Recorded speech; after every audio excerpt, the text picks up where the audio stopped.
All right, welcome back, Business Freedom Podcast listeners. Man, it's going to be an awesome time today. I've got Pat Hiban, who has been in real estate since 1987, scaled his business, grew a team. Team still exists. He exited that business completely in 2010. And you all have heard of his podcast for sure. Real Estate Rockstars, right? Yep.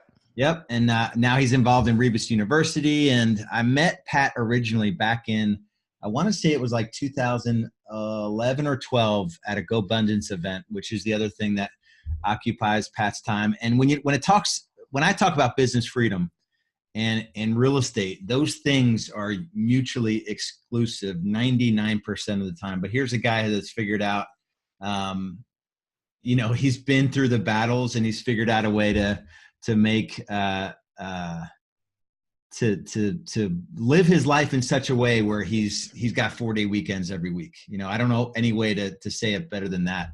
So Pat, why don't you give us just like a quick intro? And today, let me tee up the topic because it's something that we're both super passionate about. It's in real estate. It's basically how real estate sucks in so many ways. And it's, and how it could, how to not have it suck. And it's just the time, money, stress equation of real estate versus a corporate job. Corporate job, when you're supposed to be there, when you're supposed to leave. You get a defined paycheck for the most part, and your stress you can limit because it's a freaking corporate job and who cares? In real estate, your time is not your own generally. Money, who knows if it's going to be a good month or a bad month. And stress, if you're involved in transactions, you are stressed literally 24 hours a day, probably at night when you're sleeping. So tee up the conversation and we'll just take it from there.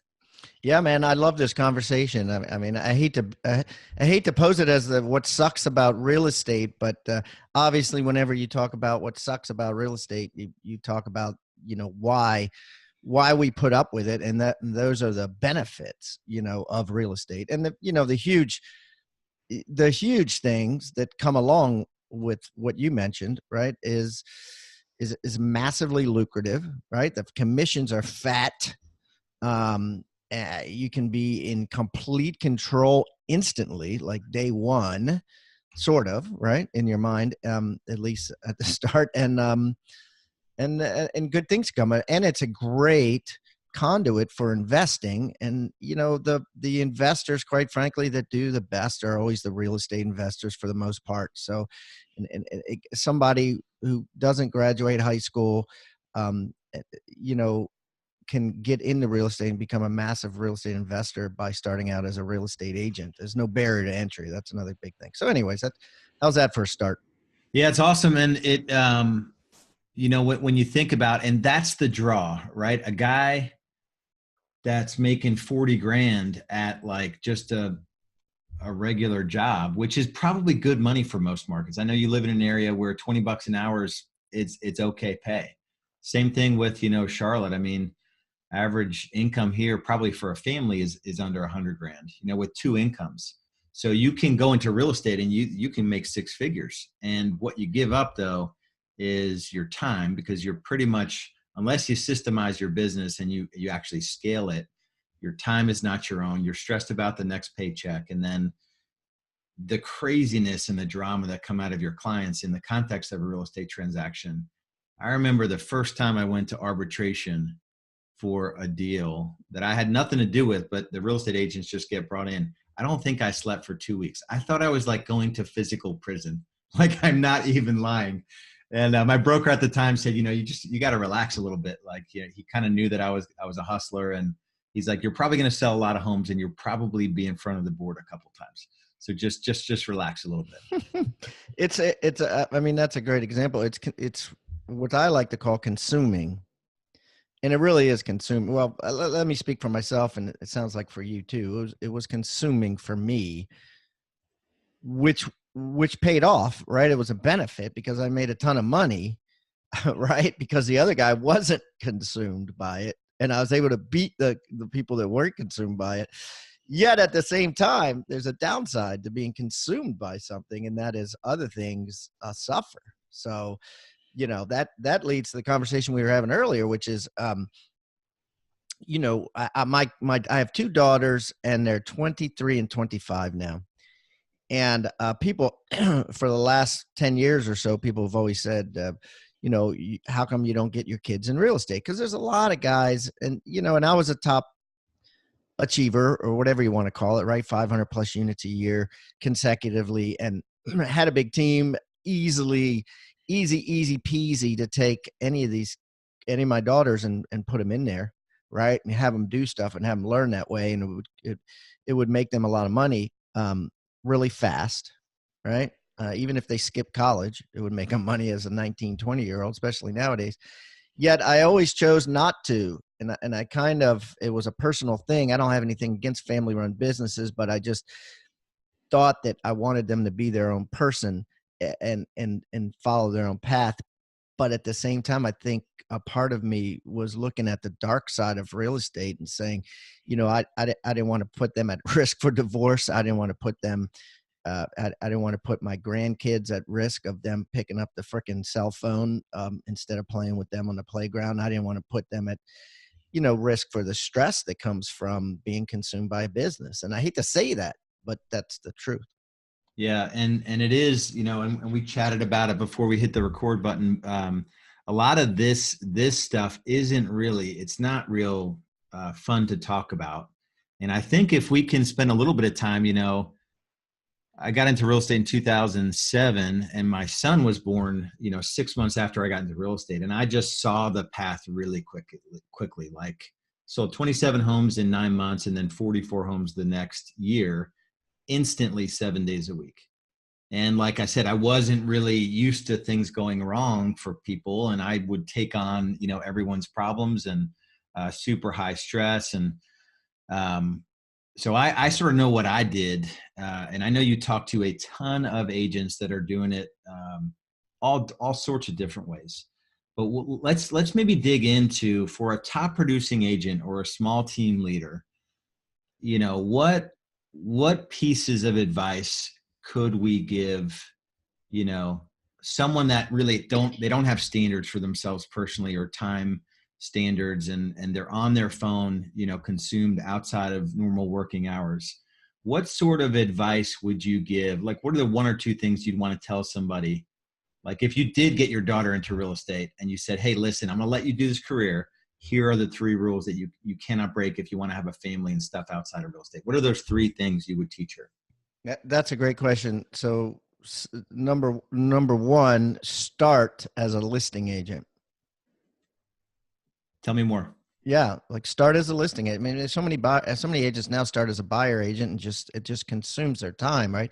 They go to the path of least resistance, which is a bought lead on Zillow, Realtor, wherever you're getting your leads, or team lead. And it's great because it's, you could start, they used to say it took 6 months to get a commission. Now you can get a commission in 60 days if you join a team. Yet the downside of that is, you get caught in this rat race, this treadmill that you're on that you can't get off of, because, you're getting fed buyer deals. Now, if you start slow and become a listing agent, I interviewed a kid on my show, really young kid. First day on the job, he didn't even go to his office. He didn't even go pick up his business cards. He didn't go organize his desk, put pictures of his family up there. He went straight, he got his license at like 10 in the morning, quit his job at like 11, and went straight to a neighborhood and knocked on doors. He knocked on 100 doors on his first day. And I'm like, dude, you're going to be successful simply because you're going to be a listing agent. You're only going after listings. And with listings, you could have 50 listings and have a great life. You can totally be in control because you have 1,000, 2,000, 3,000 agents trying to sell them for you. You know what I mean? You're just in the driver's seat. But if you have 50 buyers, there's just no way. You can maybe have 5, and that's a terrible lifestyle. If you have 5 buyers all at once looking at, their top 3. So, that's first and foremost, is just make a decision consciously that I am a listing agent. That'd be the first piece of advice. That's really good. And I did the exact opposite. I think out of my first 71 transactions, so a year and 9 months, I think I sold like 6 sellers, which is why I was ready to just give the whole thing up. But then I just figured out hire an admin, hire a couple buyer agents, and then I flipped to the listing side. And our team still, we put all of our effort into getting listings, because everything good comes from getting that listing. And real quick, if you're listening and you don't sort of get the gist behind it, a seller is more transaction oriented. It's more of a business transaction.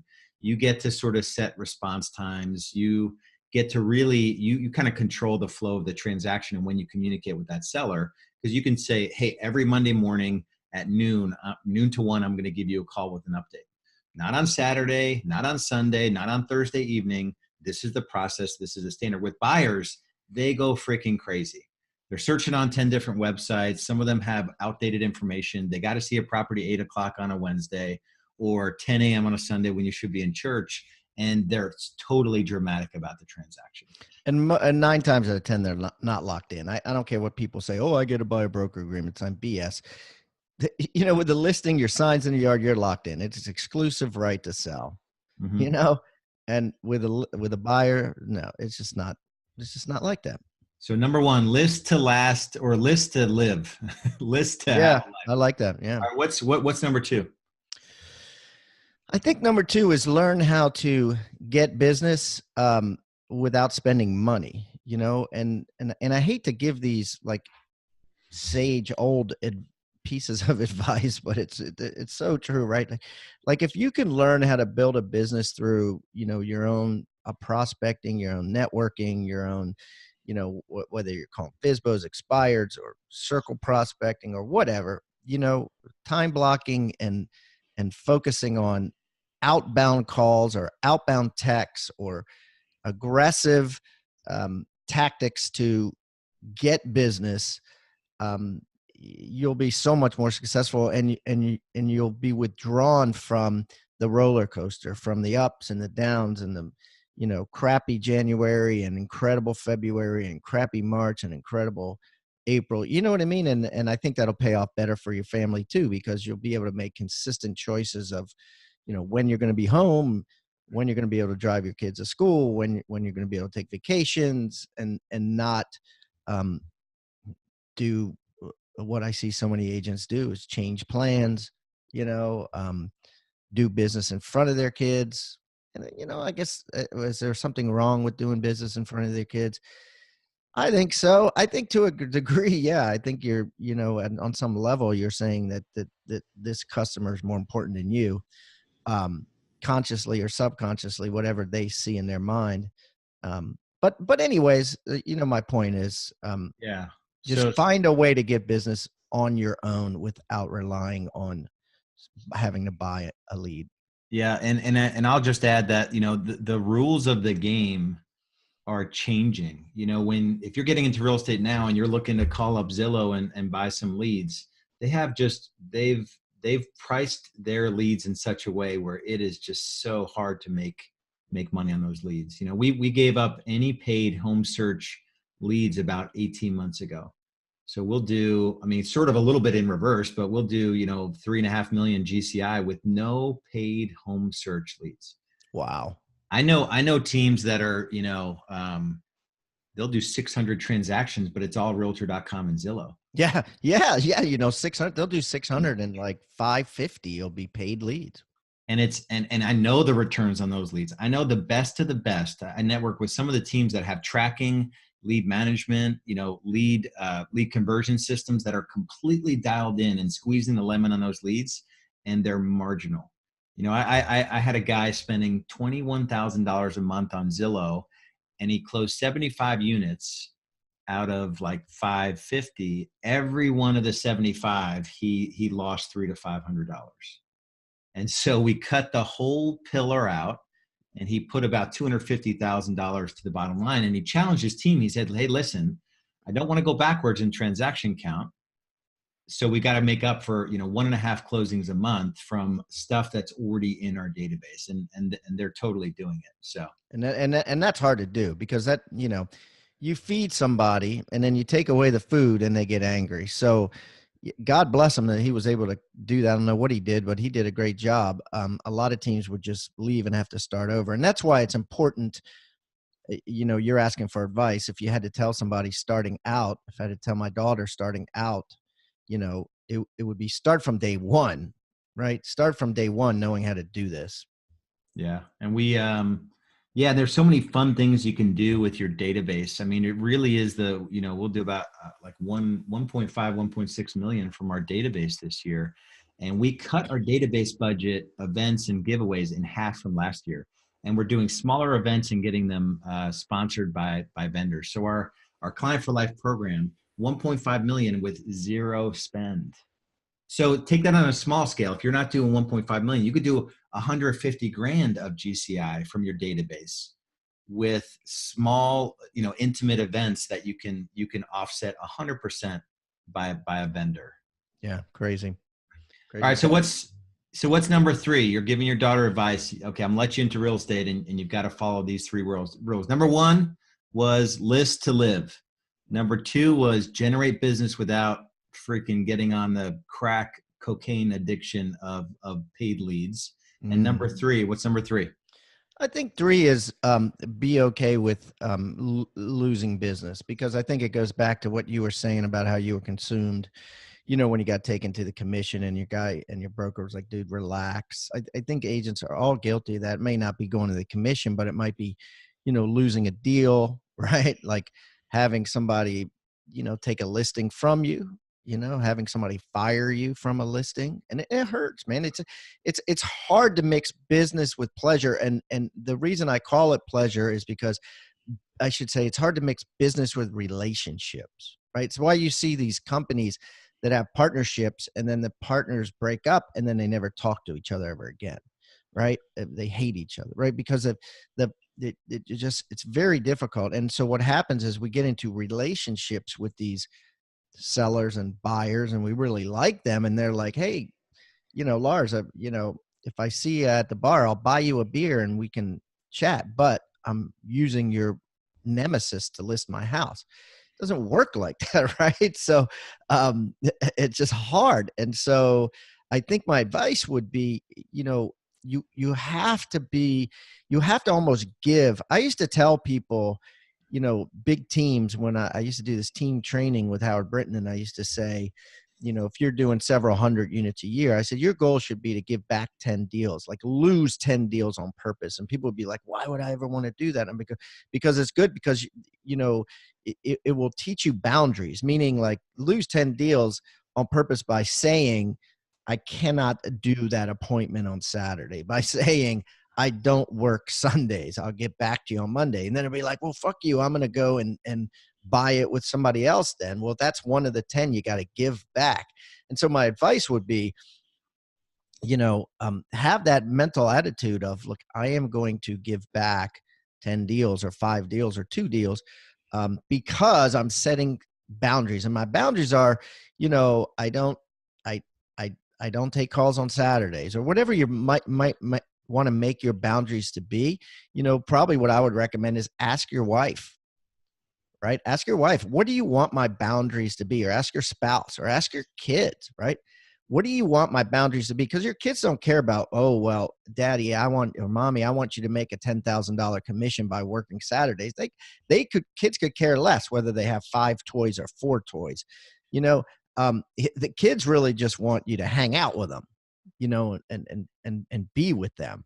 So, and probably, I'm guessing your spouse is the same way, unless their love language is like gifts and money and stuff. So, which is possible. And if it is, it's okay. But ask them, what do you want my boundaries to be, given the choice? If we had $10 million in the bank right now, cash, what would you tell me my boundaries should be to sell real estate? And they would say, no calls on Saturdays, and that includes checking texts and all that stuff. Lock your phone in the safe all day Saturdays.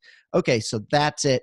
That's my boundaries. And then I'm going to lose 5 deals this year because of that. I've decided on January 1st, and then just be willing to lose 5 deals. And I think if you do that, you will actually make more than 5 deals, right? Because you'll be so hyper-focused that next day or that Friday before that, that you're going to make more money. And I think people will respect you more because you're a family man.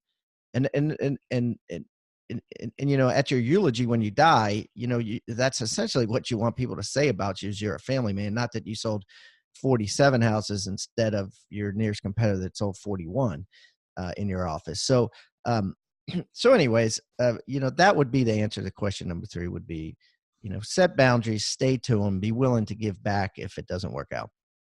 Yeah, it's really good. Yeah, and it's really the comment you made about don't don't think that you're doing this for your family, you know, when you're probably just doing it for yourself and your inner drive and your ego, and really maintain a tight, you know, there were a couple 3 years in my early days where I did everything I needed to do. I had this intention of building a business that I didn't have to be in day to day. And I was like lockstep with Julie, my wife, saying, hey, listen, this is what I have to do. Saturdays were 9, 11, and 1. If I had qualified listing appointments, I could do 9, 11, and 1 on Saturdays. Sundays was like really, you know, maybe 10% of Sundays, or maybe even 10 Sundays out of a year, I would do a single appointment. But the script is easy. You know, it's not even like I don't work on Saturdays. It's like I'm booked on Saturday. You know, can I get you out of work early on Friday? You know, or can we just maybe take an extended lunch to go look at properties? Or, you know, on our team now, I mean, we just have appointment slots. You know, either there's an appointment available or there's not. You know, Pat, can you meet, you know, Friday at 1 or Saturday at 9 a.m.? You know, which one? You give them a choice, they're going to look at their calendar and they're going to see if they're available one of those 2 times. Yeah. And I think so, you have to choose whether you want to be a professional or not, because a professional is a doctor or a dentist or a lawyer. Those are what you would call professionals. A pilot, those are professionals, right? You call the, the dentist he's a professional, right? He's like, oh, I need to do this at, you know, 6 o'clock on Saturday. Well, no, you know, Dr. Bernstein doesn't work 6 o'clock on Saturday. He's a professional, right? And real estate agents tend to take themselves and put themselves in this category as being unprofessional. And that's something you need to decide early. Am I a professional or am I not a professional?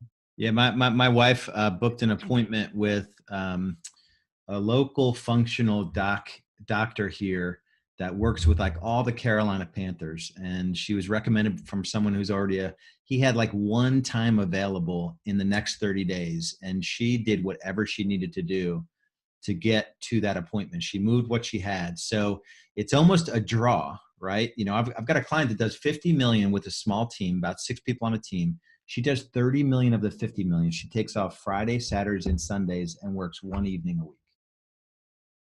And so it doesn't mean that you stay small, and her average price point's like, you know, 350 to 400. So she does a lot of transactions. She's decided that she has standards. She has 3 kids under 5 years old, you know, and her husband is an entrepreneur. So they've got this sort of already potentially completely hectic lifestyle, never connecting because of their schedules. And they have just committed to like Friday, you know, is her day for herself and for a lunch date with her husband. You know, Saturday is the family day, Sunday's church and no work. And so, you know, it's just standard. So I think that's awesome. So number 1, list to, and these 3 here, we didn't script this. These 3 are applicable if you're doing 20 deals or if you're doing 200 deals or if you're doing 1,000 deals. List to live, right? If you're a big team and you've got 70% of your business is buyer business, that's a shaky foundation. List to live, spend no money, 100%. We cut out $400,000 in our expenses from last year to this year, and we'll raise GCI probably about 500,000. We're looking to just prune the whole thing out. So that's number 2, spend no money.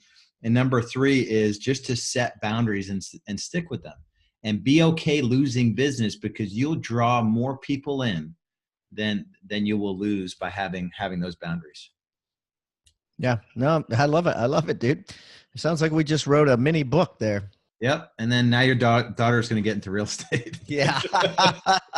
Which is fine. You know what I mean? Again, I'll whatever she wants to do, you know?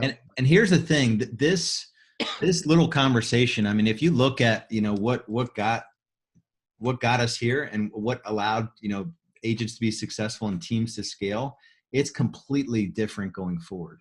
You know, the professional, you know, expert advisor with hyper local experience that, focuses on listings and having, every deal they do, they get 2 referrals because they're making big promises and delivering, and then they act like a true pro. This is it's the same. This is the rule book going forward. It's not, just doing a whole bunch of pay-per-click. And now there's all these little bolt-on technologies which are taking a crappy lead source and trying to make it better with artificial intelligence or, predictive whatever. It's still a crap lead source. It's a forced registration. The person does not want to work with you when they're searching on your home search site.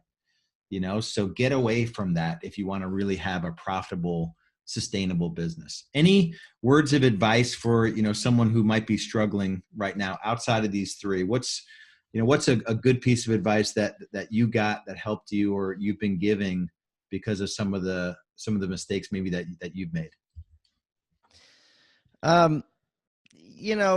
I think that one of the big pieces that we need to understand is why we do things. And I think you nailed it when you said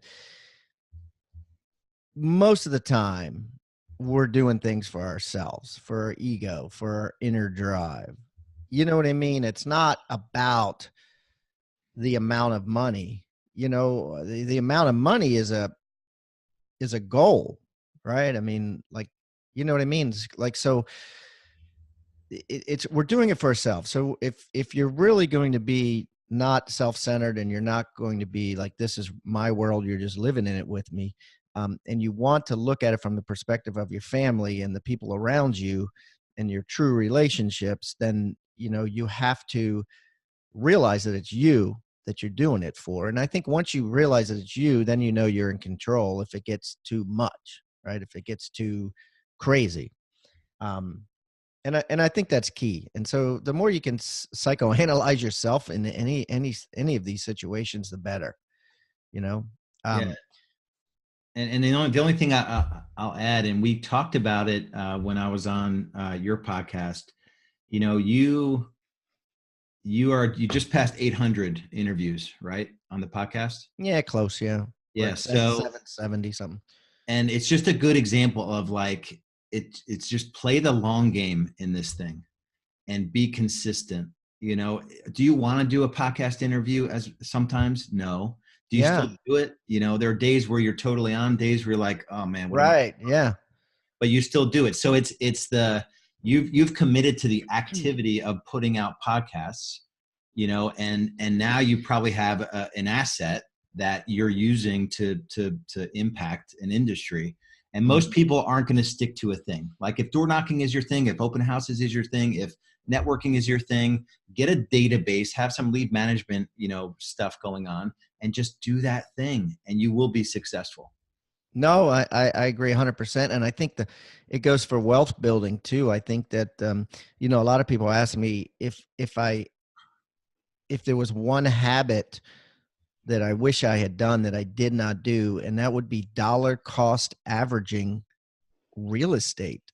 And what I mean by that, if I had just bought one single family house a year, every year I was in real estate, I mean, I would just have this portfolio, just, most of it would be paid off, B, the rents would be way higher than when I started. The values would be way higher when I started. I mean, it's just simple, consistent things. And it's not really that hard. It wouldn't have been hard at all for me to buy one house, right? And dollar cost average. I mean, we dollar cost average with mutual funds and with savings, why not just do houses and just think about, 20, 30 years in the business and what it'll be. And it's the same thing you said, whether it's podcasting, it's anything that you do, you just play the long game. It's get rich slow, but it works. Yeah, it does work. And everyone's looking for instant. The competitive advantage is just being the guy that's, I say, stupid enough to do it long term, because it is so nobody does it. So this has been awesome. I appreciate your time and just kind of reconnecting with you. And the one thing I do want to say, because I think it's probably just, I contributed to it also, but you have this toolbox on your, I think it's hibandigital.com/toolbox. Exactly. I don't know if that's the best way to get into your world, but I want to make sure make sure everyone knows there's like 200 sort of different little bits and pieces from all these interviews you've done. Like, what are the two things you can give to the community as a sort of a, you know, a contribution to being part of this community? I think it's really, really cool. What's the best way to get into that toolbox? Yeah, that's it, dude. Just go to hibandigital.com/toolbox, or really easy on your phone. You can text toolbox to 444999. That's toolbox to 444999. And of course, you know, I'm all over the place, Lars. It's just like you have your last name and your first name is, you're probably one of a kind there. You're probably really, really easy to find. Same way with Pat Hiban, not as unique, but I'm the only Pat Hiban that I know of. So you follow me on all social media, or just follow me anywhere. Yeah, there is one other Lars Hedenborg in Sweden. Oh my If God. You need to go to go meet him. Facebook, there's only two of us. That's a bucket list item. You need to go meet that dude. And then there's another, you know, when I was getting into websites and I was like, I want to own Lars.com. And it's this like graduate professor in Sweden that owns Lars.com. And we won't sell. He's like, I've already communicated with him. He's like, his wife thinks he's crazy. He's been offered $100,000 for it. And I'll get him one day. All right, awesome. everyone, you heard it. So hibandigital.com /toolbox, or just text toolbox to 444999, right? Exactly. Thanks, Lars. Yeah. And if you're at the point in your career where, you know, you're already overwhelmed, you're doing a ton of transactions, just go to realestatebschool.com, you know, take a look at it's business coaching. It's sort of different. It's not productivity coaching, sort of a different breed of coaching that's definitely not for everybody. But it's been awesome hanging out with you, brother. And if there's anything I can ever do for you, just let me know. Thanks, Lars. You too, man. This was fun. Right, yeah, be good.